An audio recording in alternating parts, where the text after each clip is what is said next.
Hello and welcome to another edition of March to the Pod presented by Eternal Roofing. We're in season 2. This is episode 5, and today, Ben Sorrells, we're going to declaw the Owls, and we're going to do this by preparing you for the Cats season opening football contest at Rice and the Owl attack that comes with it. We're going to examine the Cats depth chart and provide our predictions, which mean not a darn thing, but you are more than welcome to use these in Vegas. That's all I'm going to say.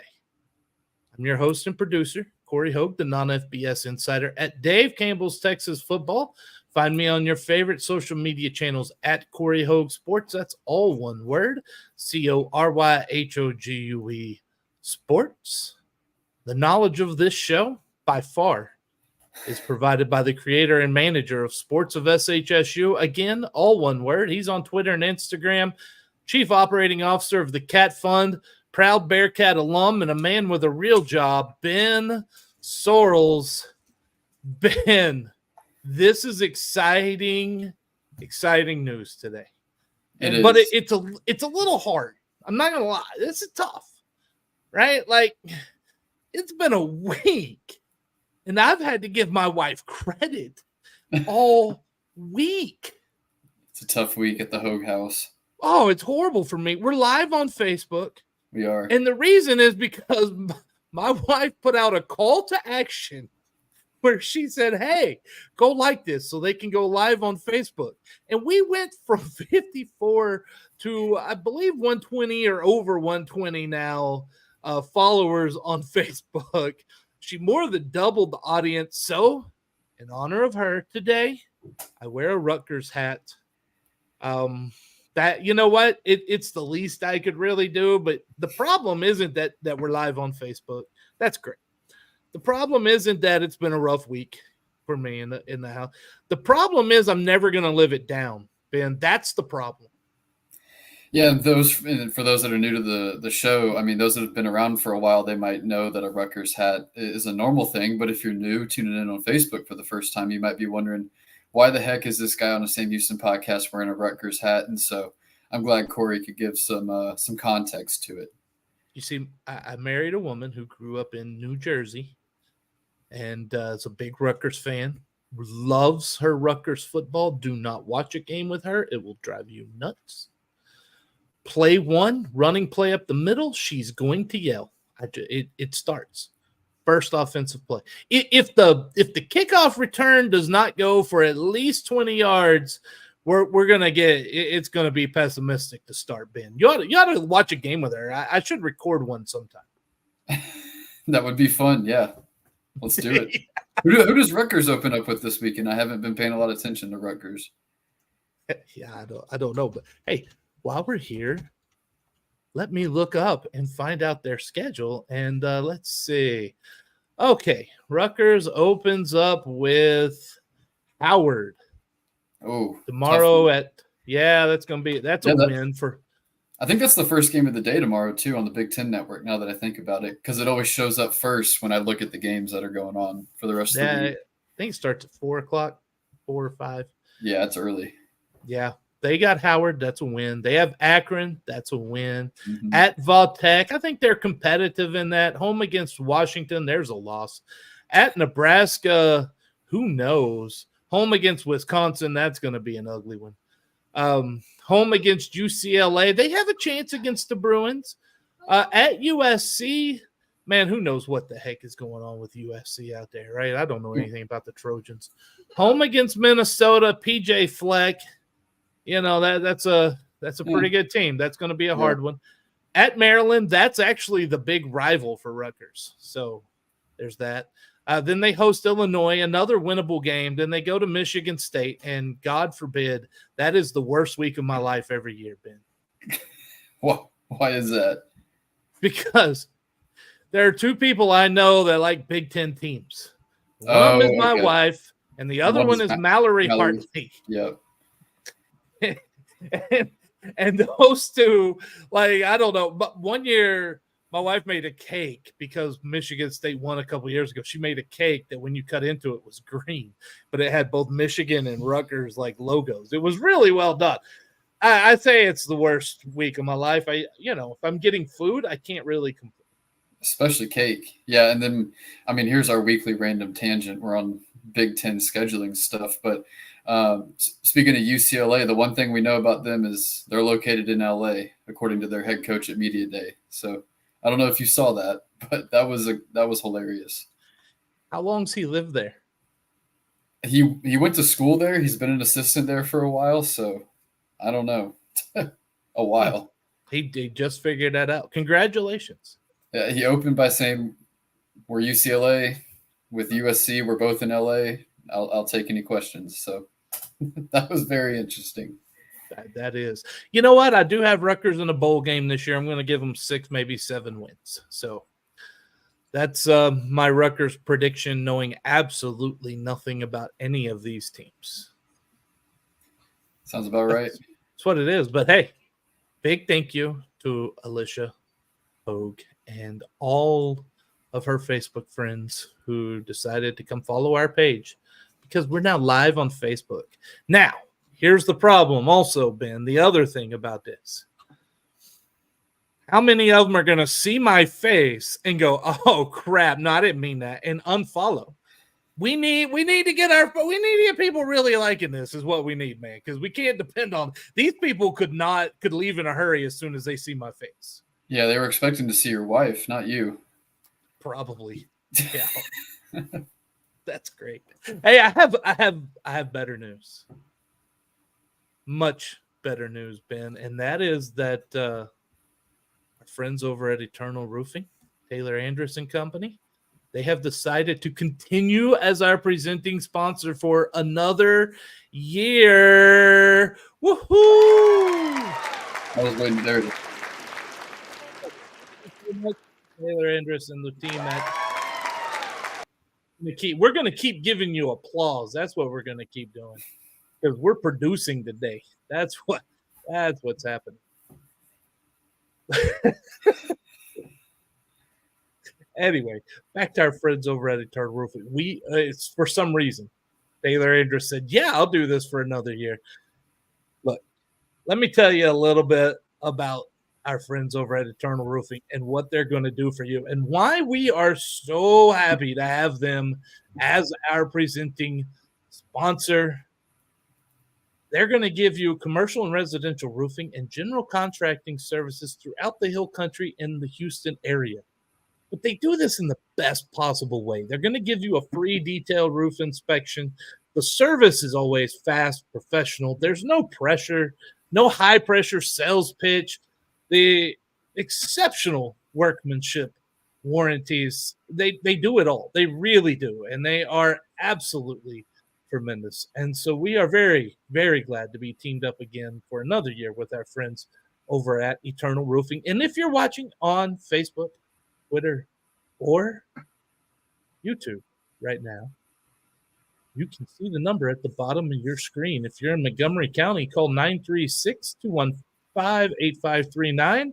If you're in the Hill Country, that's area code 830-251-5673. And you can always visit eternalroofingtx.com. And while there, email Taylor directly, taylor@eternalroofingtx.com. It is definitely the place to go if you need any sort of roofing work at all. But Ben, I got some other exciting news today. The exciting news just keeps coming. Dude, it's football season. Finally. It's about time.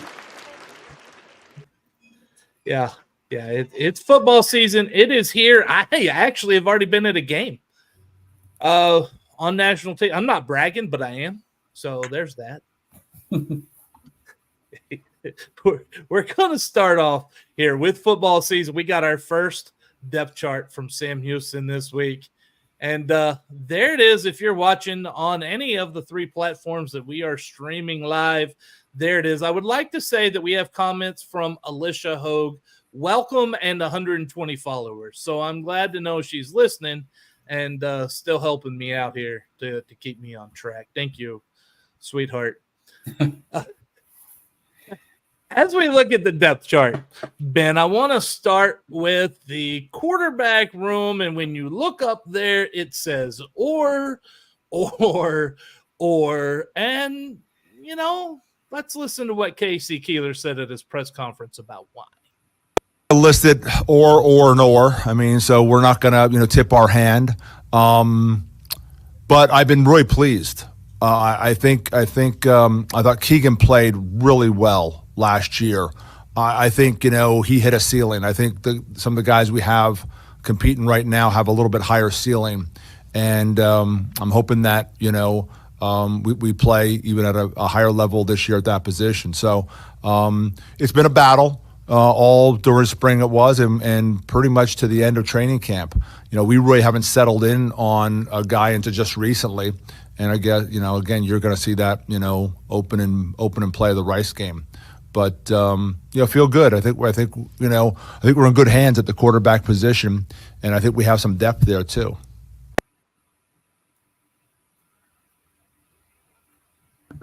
That was head coach Casey Keeler, and okay, Ben. He made it clear they've made a decision. He's not going to announce a decision. If you were to give me odds right now for each quarterback, where would you put each one of them headed into Saturday? Let's just say odds. Yeah, so Grant Gunnell is not the starter. It's between Jace Bauer and Hunter Watson. I was made aware of who the starter was. I think it was last Wednesday. So in the Keeler press conference was Tuesday. So like he said, they didn't settle on a guy until recently, and it was after training camp. So I don't want to tip my hand either. I don't want to reveal any information I'm not supposed to. So I'm going to leave it at 50-50 between Watson and Bauer, between those two guys. It will be one of those two that trots out there for the Rice game. I was trying, Ben.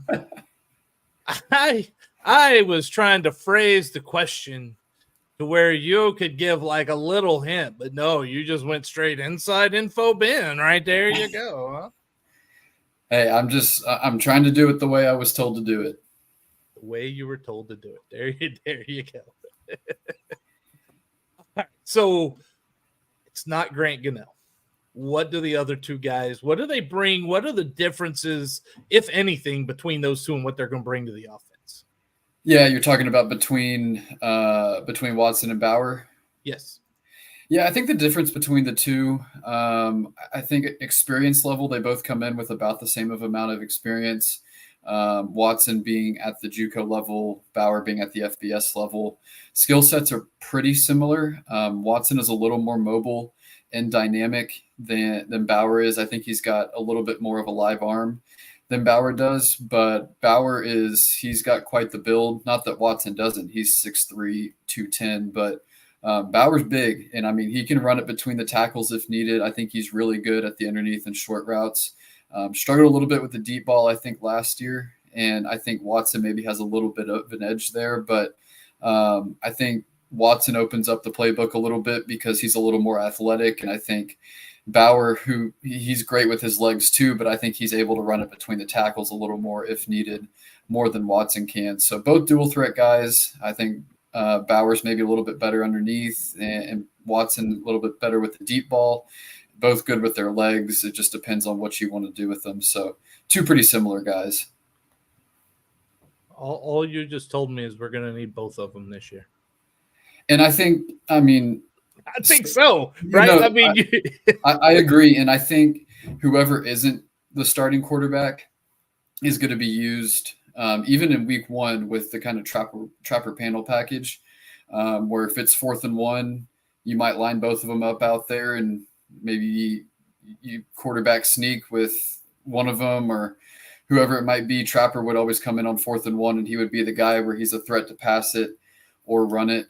And he was really good in those short yardage situations. And so I wouldn't be surprised that whoever's not the starter could have some sort of package built in there with them, because they both have really good legs and are both pretty dynamic. Well, and you can give the defense something else to prepare for. That's Right. also a big thing. Okay, well, there's that one. So now we're going to look at the running back room, and a celebrity, so to speak, named Ben Sorrells asked a question about the running back room. So let's listen to what Keeler had to say. Yeah, it was nice to get Herbacek back healthy. That was something we really battled with last year. We kind of got really thin at that position, at going down to our 7th running back at one time. Duck, has come in and, had an ankle early, and now he's 100%, has looked really good the last couple of days, and you can see why he was the rookie of the year in the MAC a couple of years back. So, and then, the young freshmen have played well, DJ and Coco. So I think we have a pretty good room there. I think we can play 5. I think Gentry has been the guy who's been the steadiest and has had a really good training camp. But getting Zach healthy and getting Duck in there with the 2 freshmen, I think we feel we have enough depth that we're not going to have to look for the 7th running back to go play against Liberty like we did last year. But that room is definitely a deeper room than it was a year before. Well, he's not wrong. I think you can say that about every room that Sam Houston has right now. Ben, what are your thoughts about what he said, and kind of, was there any surprise in what he said? Because I'll say one thing, man. Casey Keeler, if anything, is always consistent on the message. He is, yeah. And I think we're really going to see a lot of the 3 guys that were listed there. I think who's going to be the starter for the first snap, I would lean John Gentry. I think towards the end of the camp, he started to solidify himself as probably the number 1. I think he's a little more versatile because he's a good pass catcher. And Jay Ducker, like Keeler said, was still getting back from the ankle injury. So I think it's really going to be a timeshare. I think Gentry probably gets the first snap, but you're going to see a lot of Gentry, Herbacek, and Ducker in there. And then some of the freshmen or redshirt freshmen now, and Coco Brown and DJ McKinney, I think could play a role at some point this season, just because you need the depth. You're going to need him at some point. And I think DJ McKinney could be a factor in the return game too at some point. So definitely feel a lot better about the depth than we did last year. Last year it was Herbacek and Gentry, and then a lot of redshirt freshmen, true freshmen, guys moving over from receiver. This year you've got 3 true guys who have kind of proved it at this level. And then you've got the 2 redshirt freshmen who either saw time last year or have been in the program for a year. So feel better about the position. We'll see how it shakes out against Rice and throughout the season. All right, we move on to the wide receiver group, where I don't know that there was the top 3 seemed pretty well set. But you know what? Keeler talked about that this week in his press conference as well. Let's go ahead and give him a listen to what he had to say. Getting Ife back and Noah Smith back. Both those guys, missed some time. Ife missed time last year. Noah missed time the year before.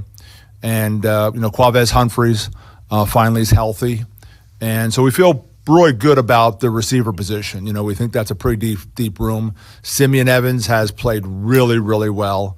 We can put him at a number of different spots on the field. And then also we feel really good about our tight ends. I mean, Fernando Garza has come in from A&M and has played well. And, Elijah Sohn keeps on getting better and better and better. And for those of you who haven't followed the Bearcats, he was a former swimmer at A&M and SMU.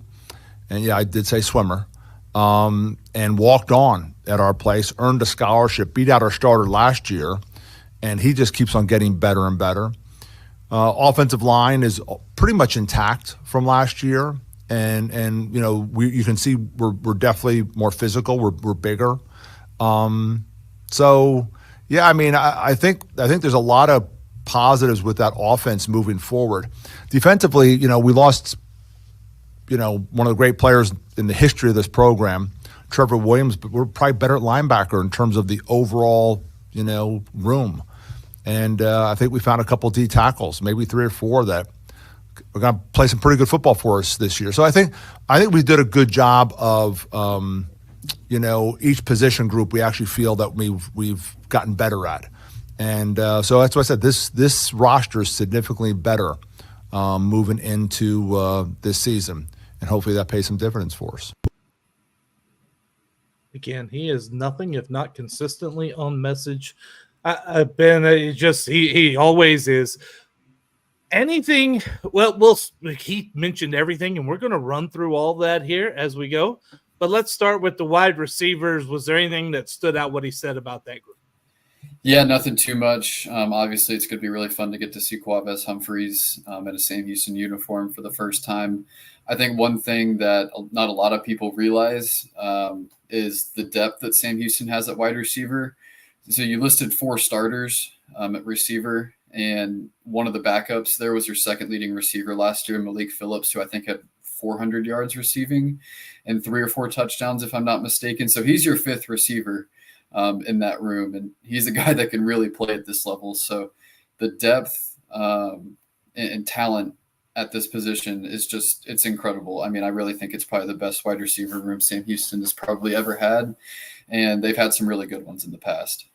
There's 7 solid ones. Don't forget Lonnie Adkism. He's good. And then Michael Phoenix, the second. That's a JUCO guy that I think he could be really good as well, too.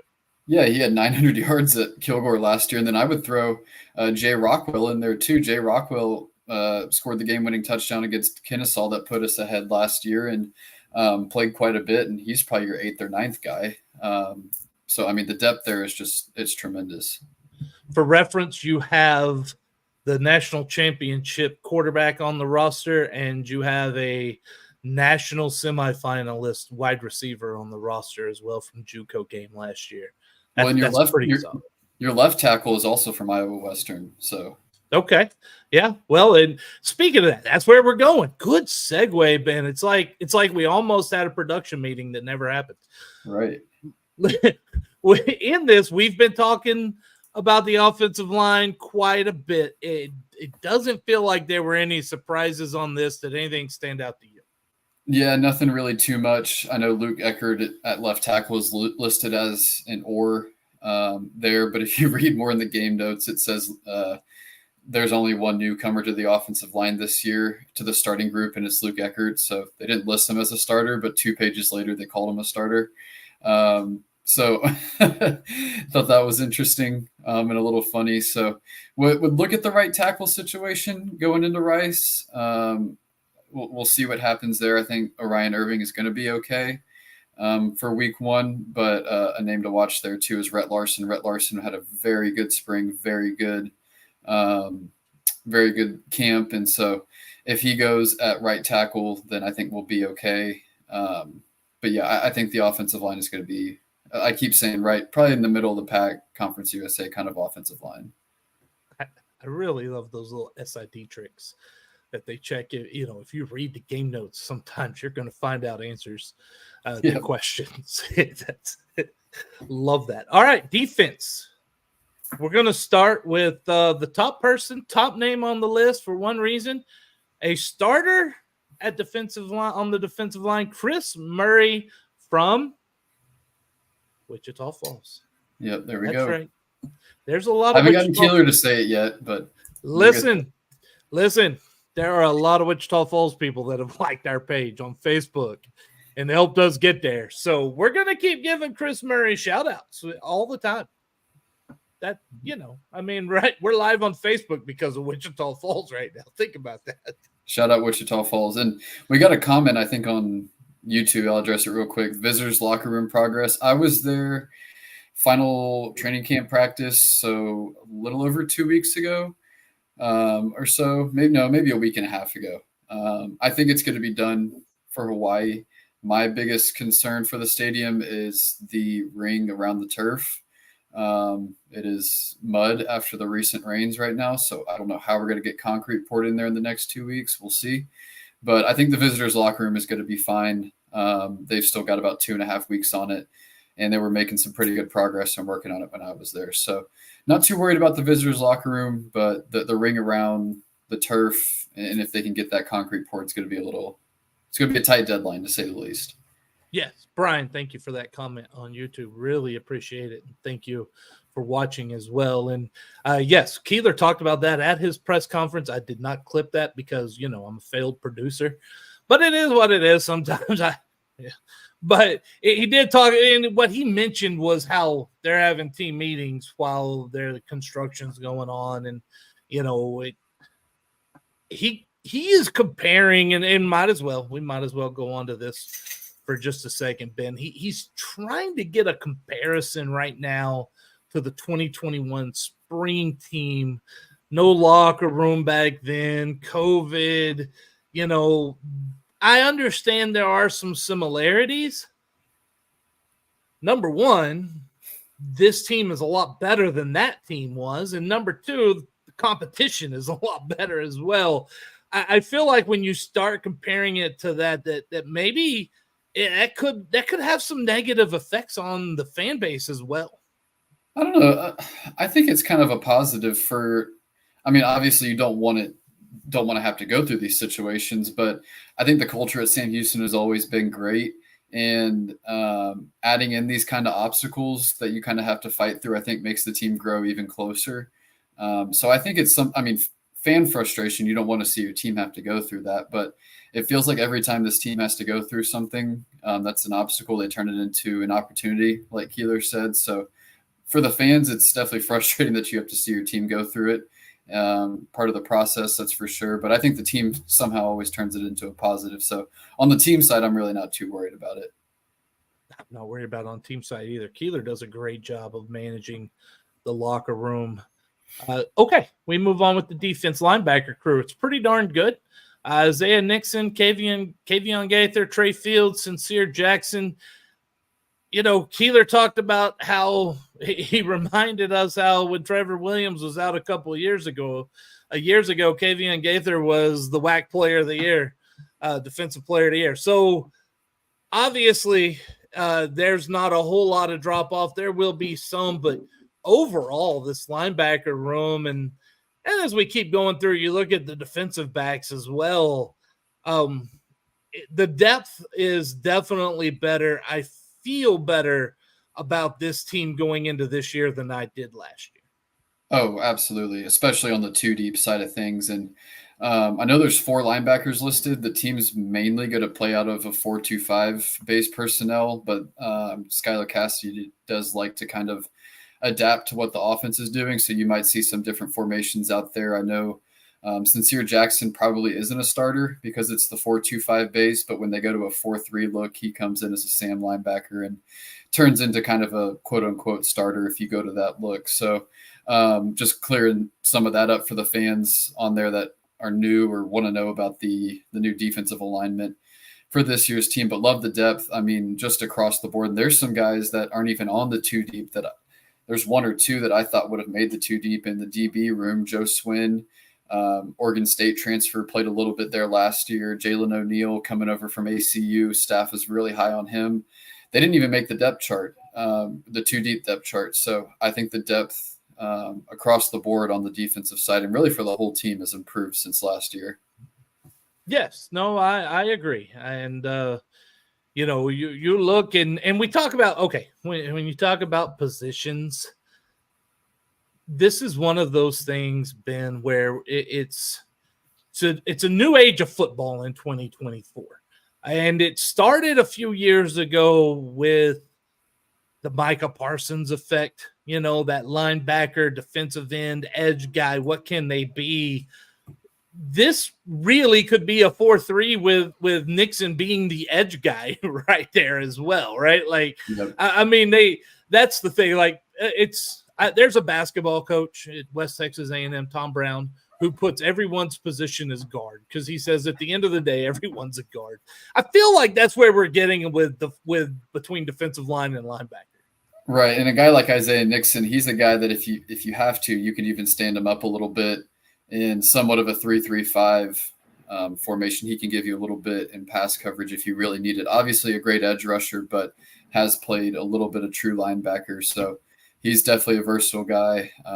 Kavion Gaither was a guy that used to be a safety, so he can move around if you really had to. So a couple guys that are pretty dynamic on this team. And then you've got a couple guys that are nickels that can play nickel, or they can play corner, safety. Iman Allen, Caleb Weaver, guys like that have kind of played all across the secondary. So definitely some guys that have some positional versatility on the defensive side. There's a lot of flexibility on defense nowadays, more than there used to be. More exciting news. It doesn't stop today, Ben. It doesn't. We've been talking for a while about, the Dave Campbell's Guide to Texas College Football. Guess what? It's here, kind of. Can't really see it. Kind of, sort of. There we go. Okay. There's a little bit, yep. There's a little bit. It's here. It's been mailed. If you pre-ordered your copy, you are getting it in the mail right now. It was written by Mike Craven. He visited all 13 schools. It truly is just a wonderful book. It's got history. It's got places to eat at each of these schools. Like, it's got everything you need for each of the FBS teams in the state of Texas. Perfect for your coffee table. We want you to get a part of it today. Go to texasfootball.com, order yours, and as soon as you order them now, they are being shipped. We also want you to know that we are a podcast on the Republic of Football Network and an extension of Dave Campbell's Texas Football. Please like and subscribe to the podcast. Follow us on the various social media platforms, including Twitter, Facebook, where we're live, Instagram at March to the Pod. That's March, the number 2, the pod, all one word. And you can find us on Threads at the March to the Pod with the number 2. Also want to take a moment here to remind you, if you haven't already, subscribe to Dave Campbell's Texas Football. We greatly appreciate it at texasfootball.com/subscribe. You get every magazine before it hits the newsstands. Digital access, and by the way, that's updated. It's no longer over 1,300 live Texas high school football games, Ben. Let's just play a little game while we're doing this here. What do you believe the number would be now? Oh, it's over 1,300, obviously. It's still over 1,300. I'm going to say 2,000. Close, man. It's over 1,900 live Texas high school football games. You also get access to the premium content, the Tep and Step. It covers every college, high school in the state. If you want to read my work, you're going to need a subscription nowadays. That's just how this works at the Dave Campbell's Texas Football. So $49.95. Everything we told you, every magazine before it hits newsstands, over 1,900 live high school football games in Texas, premium content that you can't find anywhere else. It's only $49.95. There's some new media startups that are already charging $70 a month. It's a heck of a deal. Get it today. texasfootball.com/subscribe. And we would not be here right now without our friends over at Eternal Roofing. We are very, very thankful. And this is one of those things I want to take a moment to talk about why it's important to us to be a part and be partnered with Eternal Roofing, and why they are the presenting sponsor and the only sponsor we will have on this show as long as they want to choose to continue this. Because we believe in supporting people that are Sam Houston people. Sam supports Sam, and that's what is happening here. Taylor Andrus is a Sam alum. He loves giving back to the school. He loves giving back as much as he can. And one of the ways he feels he can do this is by sponsoring the podcast. And that is, and we are very grateful for that, of course, and also very thankful to have the relationship that we have with Sam Houston and that Ben has with Sam Houston. Talk about relationships. You can't talk any better than Eternal Roofing. Told you earlier, they give you free detailed roof inspections. No sales pitch that's going to bug you, anything like that. Listen, they do general contracting work. What does that mean? They can paint the interior, exterior of your home or business. They can install your gutters or garage doors. They can install floors, perform any woodworking needs you might have, whether it be crown molding or shelf. If someone puts a hip into some sheetrock, you can get that changed out with them, right? And Ben, it is August 28th. This calendar is turning to September. I don't know about Huntsville, but I know here in Wichita Falls, we finally went under 100 degrees, feeling a little folly around here. A brisk Right. 99. Whew, no, 96, man. Whew. Chilly 96 out here. But when that calendar hits September, which is in 4 days, what do you think people should start paying attention to? Christmas. And that means you need to think of your house too. Your house has feelings. Your house wants to be the show of the neighborhood. And Ben, how can these people's houses be the best? You got to go to Eternal Roofing. Sign up for the Christmas lights installation. They'll take them down, do it all. They're the people to go to. I mean, we were just talking 6 months ago about taking them down. Now we're talking about putting them back up. It feels like yesterday. So get on it now before the schedule fills up. That's for sure. Let me tell you, two of the worst things two things I hated growing up was helping my dad put up Christmas lights and helping my dad take down Christmas lights. All right, I hated putting them up because back then you had the string. If one bulb was out, everything was out, and none of us had the patience for that kind of crap. Right? The reason why I hated taking them down is we had to do it on New Year's Day. That is football day, for crying out loud, Dad.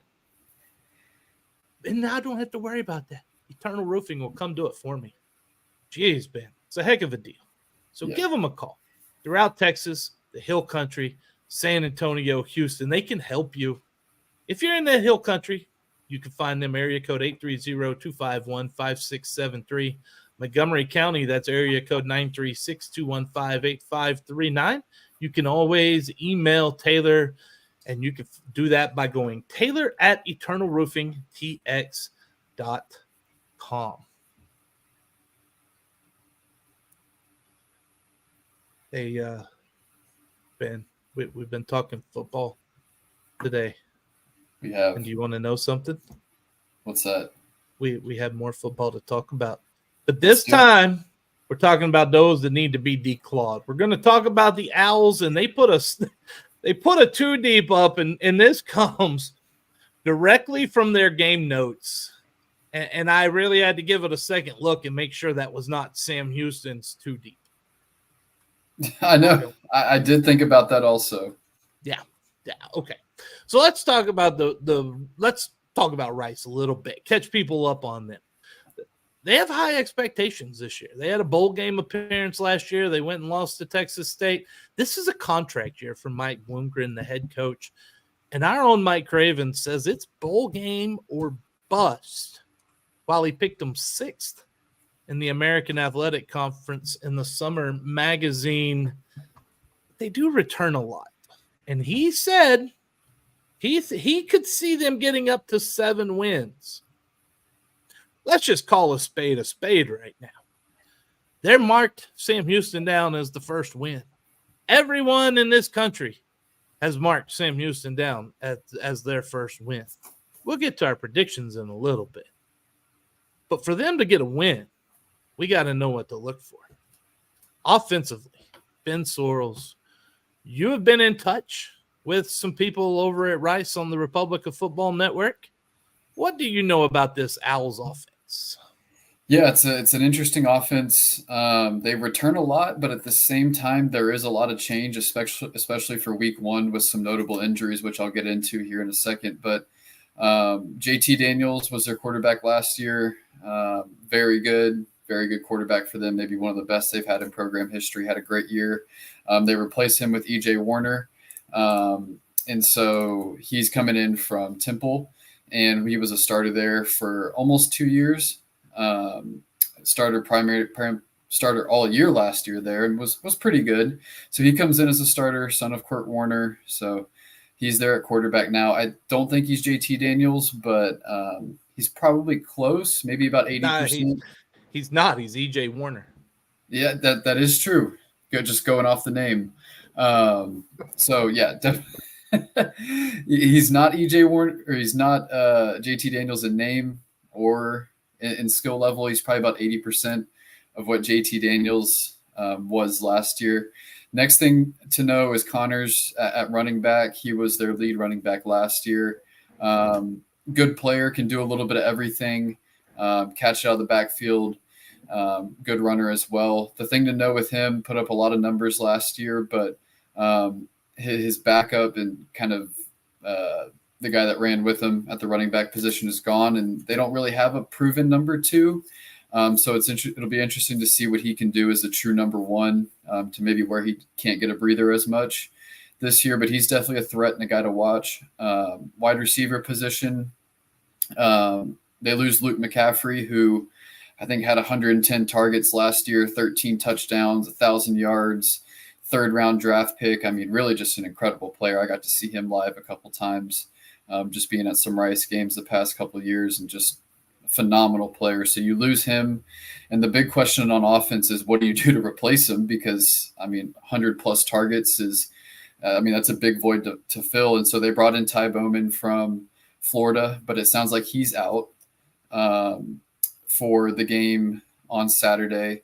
And then Landon Ransom was your second leading wide receiver last year. Sounds like he's out for this game. And so there's a lot of question marks there at wide receiver for the Owls this year. Lose McCaffrey, the top transfer you brought in, sounds like he's out. Your top returner that was coming back sounds like he's out. Tight end, Bowen Groen, very good tight end. He was their second leading receiver total last year. So he comes back, can do a little bit of everything. He's definitely a name to watch. Groen there at tight end. And then they return a lot on the offensive line. One guy they were expecting to do a lot for them this year, I think, was Lindbergh, the transfer from Georgia. He was coming over, I think was going to be their starting center, but he's out as well, from what it sounds like. And so definitely missing a few pieces on the offensive side. I have a lot of questions about what they can do at receiver. I think they're going to have to really rely on Groen at tight end and Connors there at running back if they want to get the passing game going. So return a lot. I think EJ Warner is going to be pretty good this year. Not exactly what JT Daniels was last year, but they're definitely going to be shorthanded, it sounds like, on Saturday. So we'll see how it plays out. Yes. So what I'm seeing right now is their offense has questions, and defense was the strongest part of Sam Houston last year. How will that work? I don't know, because there's another side that has to play as well. And Rice on defense returns 10 of 12 starters, and they're facing the offensive unit of the Cats that has the question marks like the Rice offensive unit has right now. So, Ben, what should we look for on defense? And, 10 starters returning, that's pretty solid. Yeah, and I think I looked it up before we got on. It's the second most production returned of any defensive group in the entire country. And so they return a lot, but it's a very average defense from last year. Do they go from average to good? We'll see. They were 80th in points per game allowed.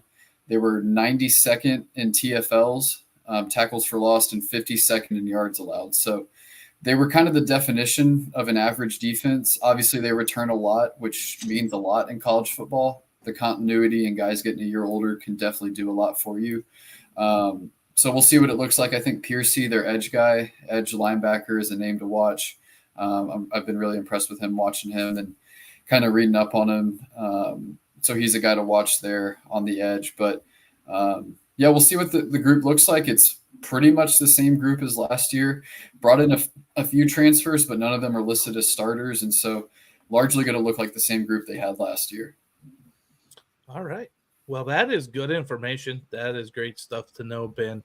And I think it's time that we take a little pause and we tell everyone watching, everyone listening, that all of this information you could know by going to Cat Fund. Well, yes, two things. You go to Cat-Fund, right? And what you're going to do is sign up right there, cat-fund.com. And then you go to the exclusive Cat Fund section at catfans.com. And that's where you find all of the intelligence of this show right there. in those chats every single night. There's so much more than what we have time to talk about. I don't think I just, if we tried to talk about everything that you put in that exclusive Cat Fun section at catfans.com, Ben Sorrells, we would have about a 5-hour podcast every week. It's just so much stuff. So tell people who want to know how to get involved with that. I told them where to go. What do they need to do to get that exclusive access? Yeah, you just got to sign up as a member at any level, starting as little as $10 a month. You can become a Cat Fund member and support the athletes at Sam Houston, which is what we're trying to do. And all of our money goes directly to the athletes at Sam Houston. So as little as $10 a month, you can go up to $1,000 a month if you want to. Up to you on how much you want to do, but no matter what level you're at, you get access to the premium content there on Cat Fans. And so we released our 2D depth chart. I think it was last Saturday, and I would say 90% of it looks the exact same as the depth chart that came out yesterday. So you got an early look at that. The last part of our Bobby Williams interview came out on there. We've had some Rice content pairing up with Matthew from the Roost. And so definitely a lot of good info over there. Make sure to become a member, cat-fund.com. As little as $10 a month. And we've got our basketball stuff coming up here in a little less than 2 months now. We've got our auction and golf tournament on October 18th. If you're a Cat Fund member, you get a discounted access to the auction part of it. So definitely want to become a member and support these student athletes. No doubt. It's a great cause. Something that we highly recommend that you get involved with. And again, it's Sam helping Sam, which brings us back to our friends one more time at Eternal Roofing. I've told you a lot about them so far. There's a few more things that I want to tell you right now. Number one, go to their website, eternalroofingtx.com. They have a gallery. You're going to want to look at this. It is amazing work, incredible work that they do. See what they give you, because it truly is impressive. And the reason why it is so impressive is because they only use the highest quality stuff. CertainTeed shingles, known for their superior weather resistance, exceptional longevity, stunning aesthetic appeal. And you know what? They can specialize in your commercial roofing as well. They can accommodate your HVAC system, any other roof equipment you may have, and they'll do it with minimal disruption to your operations while they install or repair. If you're watching, there's the number on the screen. If you're listening, get a pen and paper, write this down. Montgomery County, you want to call area code 936-215-8539. The Hill Country, area code 830-251-5673. But make no mistake, they're for the entire state of Texas. Get a hold of Taylor directly by emailing Taylor at eternalroofingtx.com. This is the first time this year we get to do this. We have not done this in 2024. It's prediction time. Oh my goodness. Let's start here with looking at the series history. And as you see it there on your screen, Rice leads the all-time series 16-1. The lone Cats win was a thrilling 9-8 road victory. October 21st, 1939. We were all there to see it, right? My dad was just over a year old at that time. The Owls have won 4 straight since that loss in 1939 against the Cats. The last meeting was in September 18th, 1993, where Rice pulled out a 14-13 win, and that would not have been an FBS Sam Houston team that they only beat by 1. Back then. But you know what we're also going to do here? 1993. September 18th, 1993. I'm going to play a little game. How old were you then, Ben Sorrells? Did you say 93? 93. Yeah, I was -5. -5. Yeah. I was a sophomore in high school. Junior in high school. Very similar. We were close. So similar. I was a junior. I was starting my junior year, and so close. So I was like, what? We just missed each other. So close to being there. That's why I love these games, right? 1993. I'm like, oh, that wasn't that long ago. -5. Yep. Well, Been a while. that really is why I enjoy this. It's it shows me how old I am, and I'm not going to grow up. So there's that as well. Looking over at the spread and the weather this week, Sam is a 10-point underdog. It opened at 12.5. So people were betting on the Cats early. The over-under is at 49.5. It's going to be about 86 degrees, 12% chance of rain, and a wind at 6 miles an hour. So conditions, that's pretty solid. Well, I was going to say on the conditions part, I've been watching the Weather Channel and everything all week, and there's an 80% chance of rain that day. And it looks like Houston is projected to get 5 inches of rain between Friday night and through Labor Day. So definitely something to watch with the weather. I mean, it definitely could be a factor. ActionNetwork.com could be leading me astray already. They could. That's where I got all this stuff from. Well, the odds everywhere I see are 10 or 10.5. So, and the over-under looks right in line with what I've seen too. Oh yeah, no, the odds are right there. In fact, I saw some places had it down to 9.5 today. So that was also interesting as well. But yes, there is a good chance that it could be rainy and stormy, which could change everything. That could be who can run the ball the best at that point in time. Yep. There's other things that I got from Action Network, and that's public betting. And it shows that 64% of the bets have come in on Rice from the public. Whatever that means, I don't know. Doesn't really matter, does it? No. Vegas says Sam Houston is going to score 19.5 and Rice is going to score 30.5, which if that happens, Ben Sorrells, I want you to know, first off, it would be the first game in history where each team scored a half a point. And second, that would be above what the line is. It would. Yeah, and I think it'd be the first game ever where any team has scored a half point as far as I know. Yeah, it'd be a first in college history. So that would be interesting. All right, let's get to it. Vegas says Rice wins. We're just going to say 30-20. Yep. We have previewed this game as far as we can. Ben, it is time to tell us what you think's going to happen and give us your score prediction. Yeah, I think it's going to be really close. I think especially with the offensive injuries that Rice brings into the game.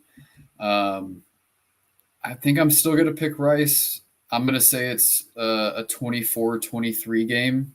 I think it definitely goes under. I could see it being 21-20, 24-20, somewhere around there. So I definitely like the under, especially with the rain chances being close to 80%.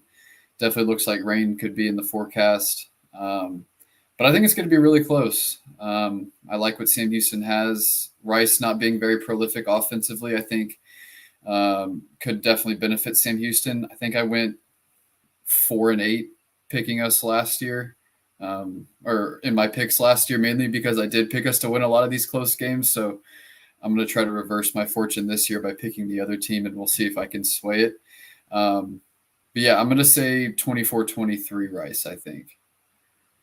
Ben says it's going to be another 1-point loss, which would be 2 in a row to the Owls. I have a lot less to say about this game,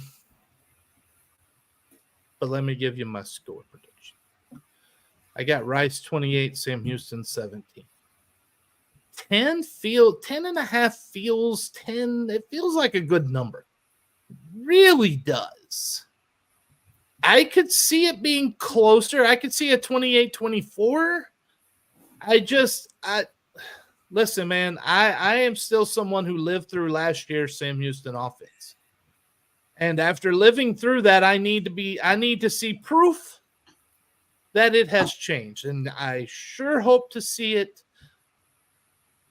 I just don't know yet. Playing against yourself, you don't know. You can't simulate a game day. Keeler talked about that this week as well. Can't simulate game days. 28-17 Rice. I think they'll have enough depth to take care of the Cats this week. But that wouldn't be a horrible loss either if it is a 10-11 point game. Oh yeah, and I think Sam Houston fans would be happy to see us score. We haven't scored on an opening day game since 2021. We've been shut out against A&M and BYU the last 2 years, and so I don't really think that's going to happen. I would be shocked and very upset if it did. But yeah, I think it'll be good to see us score in the opening game for the first time in 3 years. Good God, we need points. Hey, did you know Rice, if they beat Sam Houston, then their next game is an FCS team, I believe? And then after that, they go play Houston, who is, by the way, a dumpster fire right now. Yep. They could go 3-0 into conference play where they play the Army Golden Knights. Flag Knights, Golden Knights, parachute team. Got to win the first one.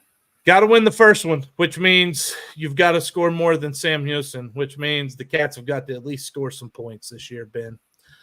So before we go, we want to first give a big thank you to you, Ben Sorrell, for bringing. Yeah, I think so too. I think they're going to score. How much? 17. That's what I said. Look at that. That's 17 more than they've scored the last 4 years combined on opening day. Thank you, Ben, for bringing all that knowledge. Obviously, we wouldn't be able to do this without you. And we want to thank each of you tuning in and listening to us on Facebook. And by the way, Gabe, yes, bring your poncho. You're going to need it for that game on Saturday at Rice. Thank you, everyone. Thank you for the comments. Thank you for watching. Thank you for listening. We'll be back next week, 4 p.m. next Wednesday. Until we meet again, Benjamin, we need some points, man.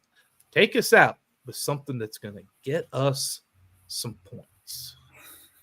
Eat 'em up, Cats. Score early and often. Go 1-0. We'll see you next week.